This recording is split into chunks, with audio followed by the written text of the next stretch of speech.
Assalamu alaikum, very dear students of grade 5. Today we have brought the last chapter of our syllabus, third term syllabus, that is about the energy. You know that energy is actually something which is required to do anything. It is the ability to make our work possible. हर काम के लिए हमें energy चाहिए और energy ही वो requirement है जो कि हमें किसी भी काम करने के हमें काबिल बनाती है. हम ये कह सकते हैं energy can neither be created nor be destroyed but it may exist in different forms. जब हम कोई काम करते हैं तो हमारा वो वर्क जो है वो किसी काम की शक्ल में एक जगह से दूसरी जगह वो एनर्जी जो है वो रिप्लेस हो जाती है या वहाँ से वहाँ ट्रांसफ़र हो जाती है और हर काम करने के लिए हमें एनर्जी की ज़रूरत होती है. अगर हम यहाँ पे एग्जांपल देखें तो ये एनर्जी की डिफरेंट फॉर्म्स हैं. जैसे अगर मूविंग एनर्जी है that is called as a potential kinetic energy. अगर स्टोर्ड हुई हुई एनर्जी है तो पोटेंशियल एनर्जी. इसी तरह से आपके इर्द गिर्द different types of sound energy, electrical energy, light energy, heat energy, chemical energies, variety है एनर्जी की जो कि हमें डिफरेंट फॉर्म्स में हासिल हो रही हैं. यहाँ तक कि अगर आप कोई कोल या अगर आप वुड को भी बर्न कर रहे होते हैं तो उसके नतीजे में जो हमें एनर्जी मिल रही होती है वो भी डिफरेंट फॉर्म्स हैं, चाहे वो हीट एनर्जी की शक्ल में हो या लाइट एनर्जी की शक्ल में हो. इसी तरह से जो मुख्तलिफ डिवाइसेस, यूज़फुल डिवाइसेस जो हैं वो हम अपने अपने घरों में डेली इस्तेमाल कर रहे होते हैं जो कि आपका बहुत पर्पस या यूज़फुल वर्क जो है या पर्पसफुली उसे आप यूज़ कर रहे होते हैं उसके लिए हमें हर काम में एनर्जी चाहिए, जिसको हम ये कह सकते हैं कि एनर्जी को डिफरेंट फॉर्म्स में हम इस्तेमाल कर सकते हैं. ठीक है, तो इसी तरह से एनर्जी की अब चूँकि ज़ाहिर सी बात है साइंस जो है वो हमेशा से चीज़ों को अपने लिए फ़ायदे के लिए इस्तेमाल करने की हमेशा से कोशिश करती रही है. इसी तरह से जितनी भी चीज़ें हैं जो दिन ब दिन इलेक्ट्रिकल डिवाइसेस और डिफरेंट फॉर्म्स जो हैं ना सिर्फ उनके बारे में इनिशियली जो है वो पहले मालूमात इकट्ठी करी जाती हैं बल्कि उसको यूज़फुल पर्पस के लिए भी इस्तेमाल किया जा रहा होता है. आपके इर्द गिर्द heat energy, light energy, sound energy या केमिकल एनर्जी, पोटेंशियल एनर्जी, वो सारे वो फॉर्म्स होती हैं. ख़ास तौर से अभी जैसे आपके पास जैसे सूरज है, सूरज जो है वो उसके अंदर दो तरह की फ्यूजन और फिजन रिएक्शन मुस्तकिल हो रहा होता है. अगर हम देखें तो जो मेन जो गैसेस हैं सन की, जिसकी वजह से सन इतना हॉट है और मुस्तकिल उसका टेम्परेचर भी हाई है, जिसकी वजह से क्योंकि उसके अंदर हाइड्रोजन, हीलियम, यूरेनियम इस तरह के एलिमेंट्स मौजूद हैं. अगर लाइट एलिमेंट्स हैं जैसे हाइड्रोजन और हीलियम है उनके अंदर मुस्तकिल फ्यूजन का अमल हो रहा है, मुस्तकिल मॉलिक्यूल जो है वो कंबाइंड हो रहे हैं. हाइड्रोजन और हीलियम के मॉलिक्यूल्स जो कि लाइट होते हैं लेकिन कंबाइंड होने की वजह से lots and lots of amount of heat energy produce हो रहे होते हैं. That is also called as a nuclear energy. और जो हैवी एलिमेंट्स है जैसे यूरेनियम है उसमें मुस्तकिल स्प्लिटिंग हो रही है, ब्रेक डाउन हो रहे हैं उसके एलिमेंट्स, स्प्लिटिंग हो रही है. हैवी एलिमेंट्स होते हैं लिहाजा वो लाइटर एलिमेंट्स में मुस्तकिल स्प्लिट हो रहे होते हैं. That is why it is called as a nuclear fission.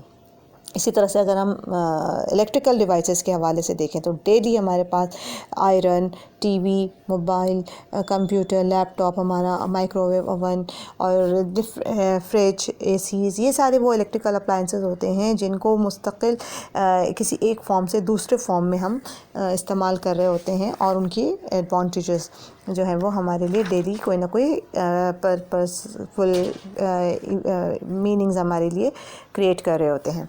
जैसे अगर केमिकल एनर्जी है, केमिकल एनर्जी मिसाल के तौर से अगर आप इवन कोई फूड भी कंज्यूम कर रहे होते हैं तो उसके अंदर भी डेफिनेटली मुस्तकिल कोई ना कोई केमिकल रिएक्शन हो रहा है. जब आप different forms of food consume करते हैं तो वो भी बॉडी के अंदर जाने के बाद डिफरेंट फॉर्म्स ऑफ एक्टिविटीज़ करते हैं, उनके अंदर फंक्शंस हो रहे होते हैं, उनके अंदर प्रोसेस से गुजरने के बाद वो आपको केमिकल एनर्जी प्रोवाइड कर रहे होते हैं. इसी तरह से जो आप फायरवर्क्स वगैरह देख रहे हैं डेफिनेटली उसके अंदर भी कोई ना कोई केमिकल रिएक्शन प्रोड्यूस हो रहा है जिसकी वजह से वो हीट या लाइट की शक्ल में आपको नज़र आते होते हैं. या कैंडल है, आपने वो बर्न किया, डेफिनेटली वो भी आपके लिए लाइट और हीट एनर्जी जो है वो प्रोड्यूस कर रहा है केमिकल रिएक्शंस के बाद. या आप मैच स्टिक को जब हम रब कर रहे होते हैं डेफिनेटली कोई केमिकल रिएक्शन चेंज हुआ है जिसकी वजह से आपको वो मैच स्टिक ग्लो कर रही है. या इवन कोई इंसेक्ट है जो कि ग्लो करने की they have got abilities like the fireflies और the glow worm. That means that they have the sum of the chemical reactions definitely inside in their bodies that results in the burning of their certain system. फिर kinetic system की बात करें, kinetic energy की बात करें, that is also a moving energy. जब जितनी भी कोई भी ऑब्जेक्ट होता है जिसको वो एक्सेलरेट कर रहा होता है या मूव कर रहा होता है, इसी तरह से उसमें कम या ज़्यादा काइनेटिक एनर्जी जो होती है वो मौजूद हो सकती है. जहाँ तक एनर्जी कन्वर्टर्स का ताल्लुक़ है, अगर हम ये देखें तो डेफिनेटली हम एक फॉर्म से किसी दूसरी फॉर्म में एनर्जी को किस तरह से कन्वर्ट कर सकते हैं। अगर हमारे पास इलेक्ट्रिकल केटल है, ठीक है, तो हीट करते हैं हम उसको, इलेक्ट्रिसिटी प्रोवाइड करते हैं और वो इलेक्ट्रिकल केटल जो है वो डेफिनेटली हीट एनर्जी में कन्वर्ट हो रहा होता है। या फिर आपके पास लाइट है, कोई लैंप वगैरह है, कोई बल्ब है, तो जैसे ही एनर्जी वहाँ से इलेक्ट्रिकल एनर्जी जो होती है वो मेन से या किसी भी बैटरी सिस्टम से अगर वो कनेक्टेड है, जैसे ही वो उसको हीट अप करता है तो आपकी जो आप ये देख सकते हैं डिफरेंट एग्जांपल्स दी हुई है। तो डेफिनेटली हमारा इलेक्ट्रिकल लैंप या जो बल्ब है या ट्यूबलाइट है वो ग्लो कर जाता है। कार का जो इंजन है उसके अंदर भी हमने फ्यूल डाला है, ठीक है, और वो डेफिनेटली स्टोर्ड एनर्जी जो है वो फाइनली काइनेटिक एनर्जी या हीट एनर्जी में कन्वर्ट होता है। इसी तरह से हमारी ह्यूमन बॉडी के अंदर जब हम मुख्तलिफ फूड कंज्यूम करते हैं तो वो केमिकल मुख्तलिफ एक्टिविटीज़ हो रही होती है जिसकी वजह से केमिकल एनर्जी हमें ऐसी एनर्जी प्रोवाइड करता है जो कि हम हर काम करने के लिए उसे इस्तेमाल करते हैं। So these are the different forms of energy by which energy can be changed from one type to another type, and that can be helpful in various types और various ways. Then we have got renewable and non-renewable energy sources, यानी हम ये कह सकते हैं कि renewable का मतलब बार बार चीज़ों को आप जनरेट हो जाए या रीन्यू की जा सके, that is called as the renewable sources. लेकिन ऐसी चीज़ जो कि कुछ सालों के बाद दोबारा से वापस ना आ सके या ख़त्म हो जाए, that is called as a non renewable resources, like coal है, ऑयल है, नेचुरल गैस है, फॉसिल फ्यूल्स हैं। जाहिर सी बात है इंसानों के मरने के बाद ये काफ़ी सालों के बाद ये सारी चीज़ें जो हैं वो डेवलप होने लगती हैं। मिलियंस ऑफ ईयर्स अगो जो इंसान या जानवर या पौधे या दरख्त वगैरह जो ज़मीन के अंदर मिल के शामिल हो चुके थे, उनसे अब ये सारी चीज़ें इस्तेमाल कर रहे हैं, जिससे जो पेट्रोल हासिल हो रहा है या डिफरेंट कोल और गैसेस जो हैं, फॉसिल फ्यूल्स जो हज़ारों साल पहले मरे थे आज से पहले, या दरख्त वगैरह जो इस्तेमाल हुए थे कटिंग करके, उनसे हासिल होने वाली एनर्जी जो होती है वो नॉन रिन्यूएबल, क्योंकि कुछ सालों के बाद ये ख़त्म हो जाएगी। तो ज़रूरत इस बात की है कि अगर हम कोई चीज़ इस्तेमाल करें, अगर हम दरख्त इस्तेमाल कर भी रहे हैं तो डेफिनेटली उसको लार्ज अमाउंट में दोबारा से ग्रो करना भी ज़रूरी है, क्योंकि सिर्फ अगर दरख्त कटते ही रहे, कटिंग होती रहे, डिफॉरेस्टेशन होती रही, तो एक वक्त में सारे दरख्त फिर खुदा न खास्ता ऐसा वक्त आ सकता है जो कि वापस ना आ सके, वो चीज़ें नॉन रीन्यूएबल हो जाएं। जबकि इसके मुकाबले में अगर हम रीन्यूएबल रिसोर्सेज की बात करें तो वो सब्सटेंस है जो कि टाइम बाय टाइम जो है वो जनरेट हो रही हैं, या फिर ये कि ख़त्म नहीं हो रही, बल्कि वो एनर्जी जो है वो मुस्तकिल आपके पास जनरेट हो रही है। और रीन्यूएबल एनर्जी रिसोर्सेज से ज़्यादातर लोग जो हैं वो इस्तेमाल चीज़ें करते हैं, जैसे कि सोलर एनर्जी है, वाटर एनर्जी है, अर्थ की एनर्जी है, वेव एनर्जी है, हवा की एनर्जी है, ज़मीन की एनर्जी है।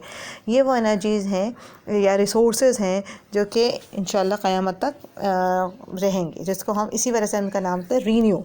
हवा, सूरज जो है वो रोज़ाना सुबह तुलू हो जाता है, फिर हवा जो है वो भी मुस्तकिल चल रही है, मिट्टी है, पानी है, ये वो सोर्सेस होते हैं जो कि इन द एंड तक इंशाल्लाह ज़िंदगी के साथ चलते रहेंगे, जिसकी वजह से हम इसको रीन्यूएबल एनर्जी रिसोर्सेज कह रहे होते हैं। यही वजह है कि साइंटिस्ट ज़्यादातर इन सोर्सेज को इस्तेमाल करने की कोशिश कर रहे हैं, ताकि जबकि नॉन रीन्यूएबल में अगर आप यहाँ पे चार्ट देखें तो उसमें ये वो नॉन रीन्यूएबल का मतलब ये कि वो कोल, ऑयल, नेचुरल गैस, फॉसल्स, ये वो सारी चीज़ें होती हैं जो कि बाय द टाइम ख़त्म हो सकती हैं, ठीक है। अगर 200 साल, 300 साल, 500 साल के बाद हो सकता है कि इन चीज़ों का जो है वो बहुत शॉर्टेज हो चुकी हो। लेकिन जब रीन्यूएबल रिसोर्सेज में अगर आप राइट साइड पे देखें तो ये जियोथर्मल का मतलब है हमारी ज़मीन से हासिल होने वाली एनर्जी, विंड एनर्जी हवा से हासिल होने वाली, टाइडल एनर्जी पानी की एनर्जी, वेव्स एनर्जी जो हमारे मुख्तलिफ साउंड सिस्टम के साथ अलावा जो चीज़ें एयर में प्रोड्यूस हो रही हैं, लहरों की शक्ल में आ रही हैं। फिर हाइड्रो इलेक्ट्रिक ज़ाहिर है ज़मीन और इलेक्ट्रिकल और पानी, ये दोनों चीज़ें मिलकर हाइड्रो इलेक्ट्रिकल एनर्जी दे रही है। सोलर एनर्जी, सूरज से हासिल होने वाली एनर्जी। तो डेफिनेटली सोलर एनर्जी का बहुत बड़ा इस वक्त हमारे पास रोल है, और चूँकि अल्लाह ताला ने सूरज को इतनी रोशनी और इतनी एनर्जी दी है कि जिससे बहुत बड़े बड़े काम जो हैं वो अंजाम दिए जा सकते हैं। जैसे अगर हमें ज़िंदा रहने के लिए रोशनी की ज़रूरत है, इसी तरह से प्लांट्स को भी सोलर एनर्जी के ज़रिए से अपनी ग़िज़ा का तैयार करते हैं वो, तो उनका ये काम जो है वो डेली रूटीन में हो रहा होता है। तो साइंटिस्ट ने इसलिए से सोलर पैनल्स हैं, सोलर फर्नेस है, ये सब वो सारी चीज़ें होती हैं जिसकी मदद से बहुत सारे इलेक्ट्रिकल डिवाइसेस के लिए भी इस्तेमाल कर रहे हैं कि ताकि इससे भी इलेक्ट्रिसिटी प्रोड्यूस की जाए। बेशक ये मुश्किल है, थोड़ा टाइम कंज्यूमिंग या एक्सपेंसिव भी है, लेकिन एक दफ़ा ये अगर तैयार हो जाता है तो काफ़ी सालों तक इससे जो है वो इस्तेमाल भी किया जा सकता है। दूसरा ये कि इससे पोल्यूशन वगैरह में भी बचा जा सकता है। एयर पोल्यूशन या दूसरी पोल्यूशन जो बाकी चीज़ों के इस्तेमाल से हो सकती है, उससे भी सोलर फर्नेस की मदद से कुछ हद तक कमी आ सकती है। फिर इसी तरह टाइडल वेव या विंड पावर, हवा से मिलने वाली ताकत को विंड मिल के ज़रिए से एनर्जीज़ को उसको यहाँ पे कंज़र्व किया जा रहा है, जिससे इलेक्ट्रिसिटी जनरेट करने के लिए भी इस्तेमाल की जाती है।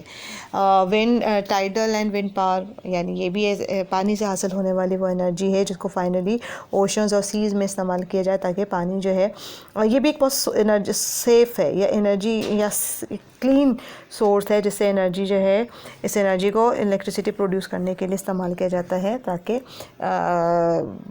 एनवायरनमेंट में जो है वो पोल्यूशन से बचा जा सके।